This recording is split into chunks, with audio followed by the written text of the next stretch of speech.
kemi menduar një grant i cili është në vlerë në qikë më i ullët, është 500.000 lek, dhe që merret kryesisht është ka si objektiv kryesisht blerjen e mjeteve të vogla teknike në procesin e prodhimit. Pra, të themi makina shkunce, mjetet të tjera të cilat ndihmojnë për ditshmërinë e fermës, duke patur parasysh që neve kemi hapur një grant të madh me ose një thirrje për investime në shtator, i cili plotsonte ose themi i drejtohej pothuajse investimeve në të gjitha fushat e fermave, pra në bujqësi, në blegtori, në mbjellje të reja, në mbrojtjet antibreshur, pra në të gjitha elementet.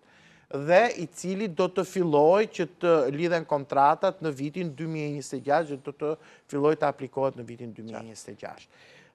Kjo ishte pjesa e parë, pra skema e investimeve. Pjesa e dytë e rëndësishme janë pagesat direkte. Dhe pagesat direkte, të cilat përbëhen nga dy elementë të rëndësishëm, janë pagesat në sektorin e bujqësisë dhe pagesat në sektorin blegtoral.